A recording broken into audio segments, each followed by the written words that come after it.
Continuidade espacial é uma das análises mais importantes na geoestatística, já que ela descreve o seu fenômeno de interesse espacialmente. Então, em bancos de dados da ciência da Terra, existe uma característica muito importante que é a interdependência das amostras. Ou seja, essas amostras elas apresentam tendências espaciais, elas tendem a ser semelhantes quando elas estão próximas às outras e diferentes quando elas estão separadas espacialmente. E a descrição dessa continuidade espacial, de como ela está exposta espacialmente, em qual sentido ela está, em onde estão localizados os baixos teores e altos teores, e como eles se comportam, é muito essencial para descrever um fenômeno de interesse. Então, para se descrever essa continuidade espacial, é comum se comparar o mesmo banco de dados a amostras que estão separadas numa dada distância h em um certo ângulo. Então, você faz aqui um H-scatter-plot, que é um scatter-plot de amostras separadas numa distância h do mesmo banco de dados. Então, nós temos aí amostras separadas de 1 metro, como exemplo, amostras separadas de 1 metro, 2 metros, 3 metros e 4 metros.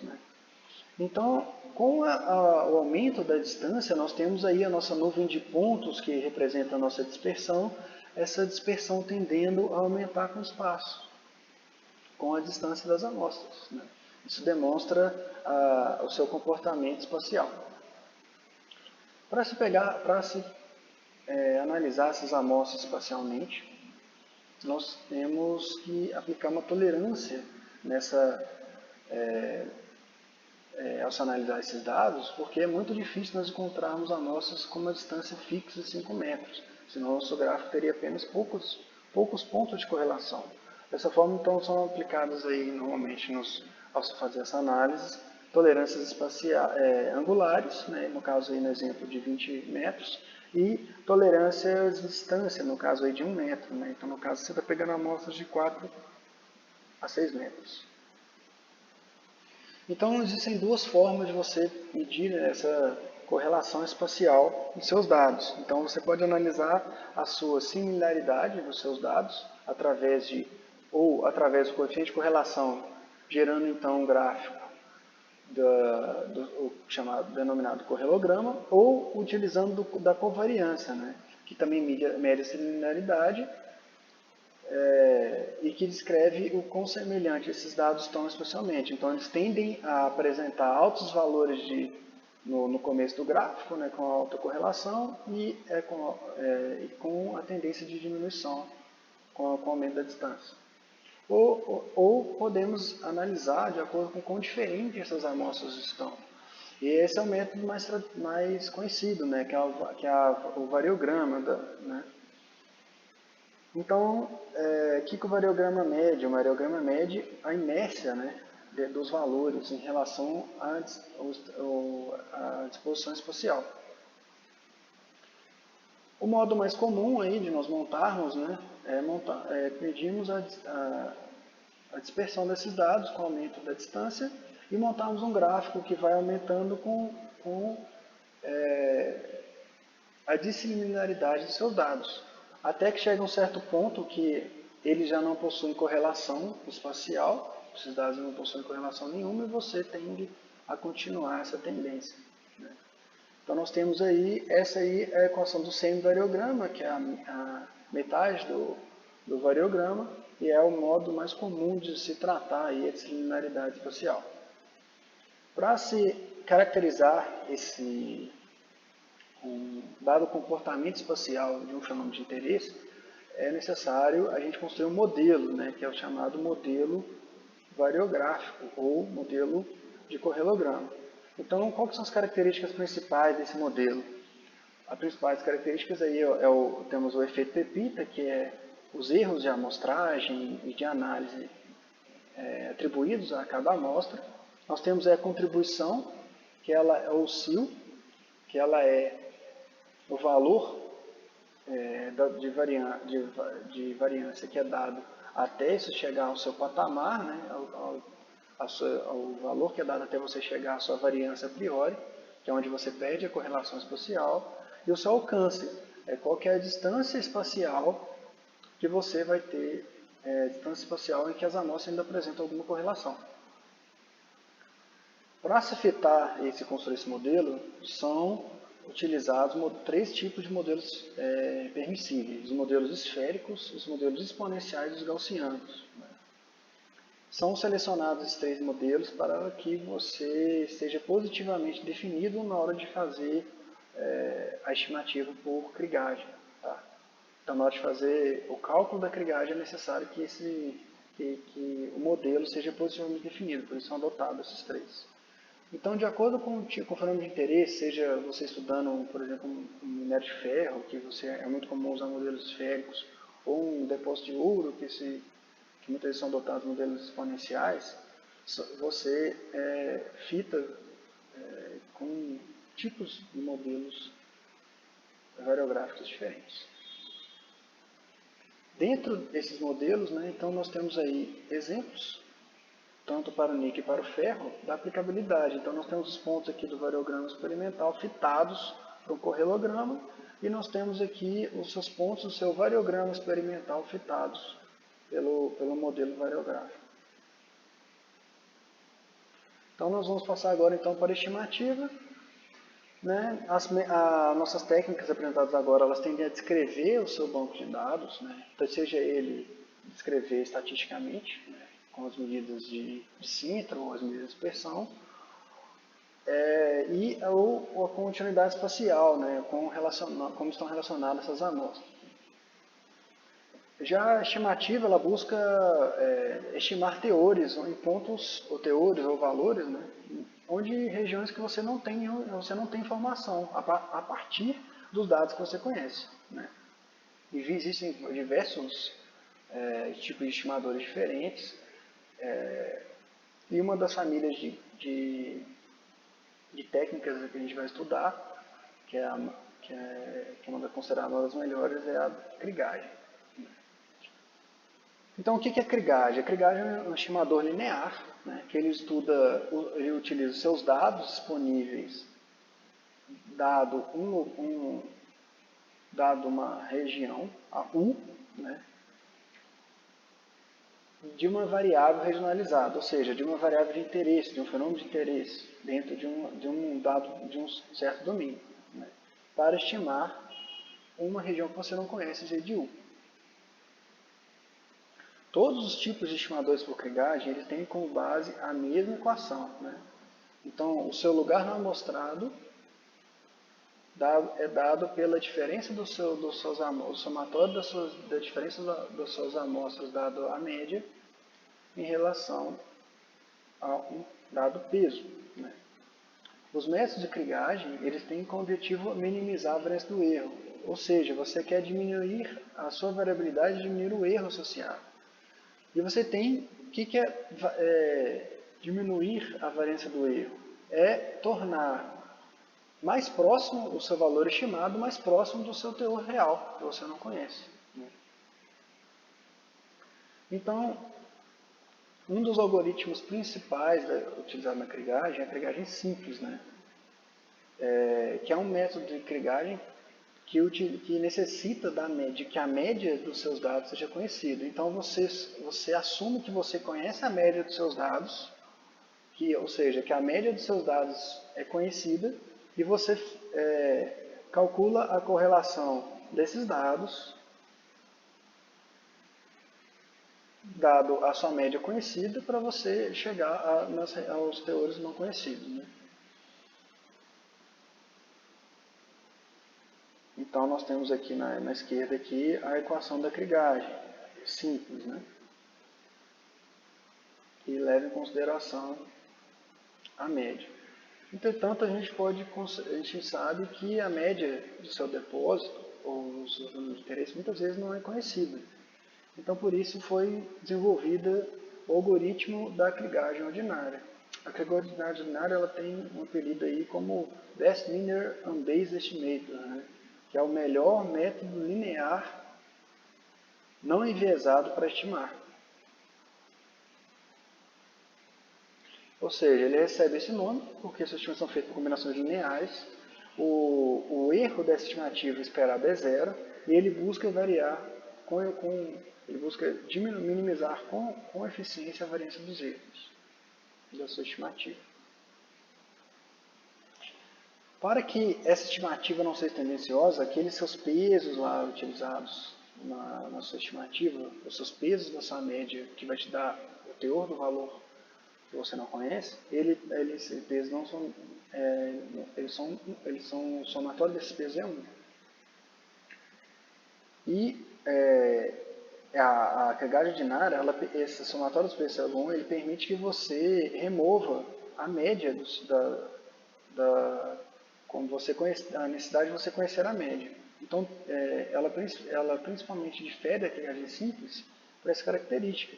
Você não precisa assumir que você conhece a média dos seus dados para que você possa realizar a agregagem ordinária. Então, ela tem essa grande vantagem em relação à agregagem simples. Então, quando a gente faz uma estimativa por agregagem, ou qualquer outro tipo, a gente tem que fazer validações para a gente se certificar que a nossa estimativa dos teores que a gente realizou, dos teores que a gente não tem informações, ela está correta. Então, eu vou apresentar para vocês os 3 tipos de validações mais comuns. A validação visual é a primeira validação realizada aqui, na maioria das análises, na maioria das estimativas, que ela consiste em você comparar visualmente a localização dos seus dados e a localização da sua estimativa. Então aqui nós temos um exemplo em que nós estamos comparando aí os nossos altos teores, nossos dados, são as bolinhas, né, em vermelho, por exemplo aqui um exemplo em vermelho, com a região estimada. Então nós temos aí na nossa escala tanto as amostras quanto os nossos blocos estimados, aí, variando de 0 a 40, em que os nossos altos valores estão em cores quentes, né, as cores vermelhas, e os nossos baixos teores estão em cores azuis, ou cores frias. E essa variabilidade dos seus blocos estimados, elas têm o mesmo comportamento dos seus dados. Então, nós temos, não apresentando, por exemplo, regiões que nós temos baixos teores, por exemplo, com valores estimados altos. Essa é a primeira validação que é feita. Então, se você fez uma estimativa, é esperado, por agregagem ordinária, é esperado que as regiões onde você tem uma amostra, elas apresentem o mesmo comportamento nos seus blocos estimados das suas amostras. Outra característica que é muito importante ser comparada são as médias globais, ou seja, são comparados os seus dados desagrupados, normalmente lá pelas algumas das duas metodologias apresentadas, né, anteriormente, ou seja, para o vizinho mais próximo ou janelas móveis, e você comparar isso com o valor da sua estimativa. A estimativa ela tende a suavizar os seus dados, ou seja, ela tende a aumentar valores baixos e diminuir valores altos, mas na média esses teores têm que ser semelhantes. Então nós temos aí os seus teores originais desagrupados e a sua estimativa com médias bem semelhantes, né? E se você tem discrepâncias muito grandes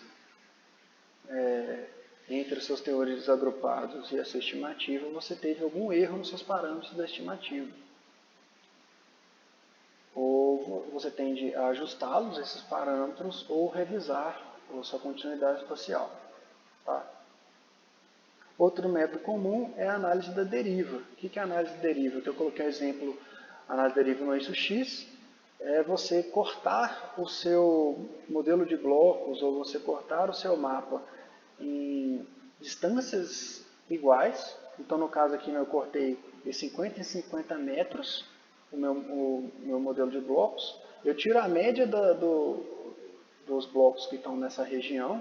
Então, eu pego uma região cortada em X, todos os blocos dessa coordenada até a coordenada. Então, no caso aqui, 93.700 a 93.800, 100 metros. Pego a média deles e comparo os meus dados desagrupados por vizinho mais próximo com meus dados por estimativa por crigagem ordinária. Aqui no caso do exemplo do ouro. Esses dados, essas médias, têm que apresentar um comportamento semelhante. Se nós tivermos inversões de tendência, como aqui, por exemplo, nós temos uma pequena inversão, você tende a ter um problema na sua estimativa. Né? Então, essa é uma análise da deriva, ela é muito boa para você analisar o comportamento dos seus dados. E, normalmente, você aplica isso nas diferentes direções. Então, se for um modelo de bloco com 3 dimensões, você vai aplicar em x, y e z. Né? Então, como nós temos aí as principais ferramentas básicas aí para se fazer, utilizadas na geoestatística, para avaliar os principais depósitos minerais. Essas eu apresentei apenas as análises simples da geoestatística. Então, recapitulando aí, na análise estatística, que faz parte da nossa avaliação dos recursos minerais. Primeiro nós fazemos aí nosso EDA, nossa análise exploratória dos dados, para descrever nossos dados dentro de um certo domínio, né, dentro de uma certa variável de interesse. Nós desagrupamos esses dados para tirarmos a tendência de amostragem preferencial, para nós termos nossa estatística básica bem representada. Tá? Nós realizada a nossa análise de continuidade espacial, para então nós realizarmos uma estimativa que leve em consideração essa continuidade espacial e estimar os valores conforme os seus vizinhos, né, suas amostras relacionadas espacialmente. Né? Essa metodologia da krigagem de estimativa, ela é uma metodologia muito utilizada no mercado, os mais diferentes softwares de mineração utilizam dela, e ela é a nossa, digamos assim, nosso método mais simples de análise utilizado na indústria. Existem diversas outras metodologias, como simulações, né, ou análise de descorrelação espacial, e diversas outras técnicas avançadas, como técnicas de machine learning, que são hoje em dia aplicadas para se descrever o comportamento espacial dos dados e buscar analisar o risco do empreendimento mineral e a sua incerteza associada. Né? Espero que tenha sido claro aí na nossa parte teórica aí do nosso mini curso de geoestatística, e estou aberto a quaisquer dúvidas que vocês tiverem, podem entrar em contato que eu irei esclarecê-las. Gostaria aí de agradecer aí a Equinox Gold, a empresa que eu trabalho, pelo tempo disponibilizado, aos alunos aí da UNB pelo convite, e ao departamento lá de pesquisa mineral e planejamento mineiro, lá na Universidade do Rio Grande do Sul, que me deu o conhecimento necessário aí, que estou compartilhando com vocês. Caso vocês tenham interesse, né, em aprender mais sobre geoestatística, nós temos lá nesse departamento um dos grandes centros de pesquisa na área da geoestatística, e convido a todos aí que tiverem mais interesses a buscarem esse departamento aí para aumentar o seu conhecimento. Agradeço a todos pela atenção. Muito obrigado.